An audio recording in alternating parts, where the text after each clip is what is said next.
What is good, guys? Today we're going to be talking about some news that actually broke yesterday. Couldn't get into it here, as you know, home for spring break with my parents, visiting. Very busy Sunday, very busy weekend. So I couldn't get to the news, but yeah. Anyways, it appears that the New York Giants are going to are going to franchise tag Daniel Jones, assuming something doesn't happen within the next few days and they can't get a long-term deal done. And yeah, I don't think they're going to get a long-term deal done. I always thought it was going to be franchise tag or let him walk. It appears they're going to franchise tag him.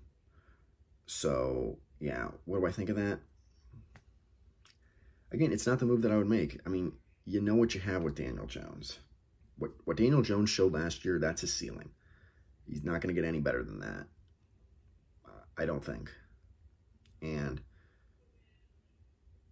But the Giants look at it, and I feel John Mara, the owner, he sort of has a little influence here, because I think Brian Daboll and the new GM know Daniel Jones isn't it.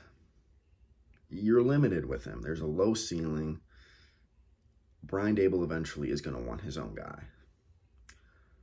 And they're not about, even though Daniel Jones had a much better season than he did the first 3 years, they're not about to give him a long-term deal. I think they know they're going to be moving off of him very soon.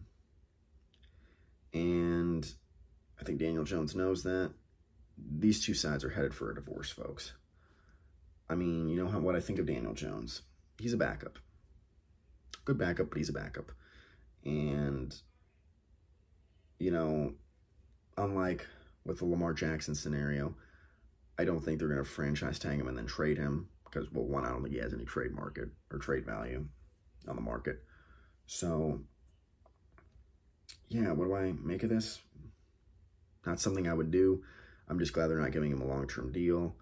I expect Daniel Jones to not be on the roster in 2024. Yeah, I'm going to get to it in one of my later videos coming up this week, but I actually have a very interesting scenario in my mock draft with the Giants and what I think they do. But yeah, I think this basically proves my point. Daniel Jones is not the future. They know it. These sides will be splitting soon. Like the decision that they didn't give him a long-term deal. Personally, I would have let him walk, test the free agent market, something like that. But that's not what they're going to do. I guess that's fine. But yeah, I don't expect the Giants to really have a good year this year. Half the teams that make the playoffs miss it the following year. Giants are probably going to be one of those teams that doesn't make it. So yeah, short video, not much to talk about. Basic news on Daniel Jones. But yeah, that's going to wrap it up for this video. More content coming throughout the week.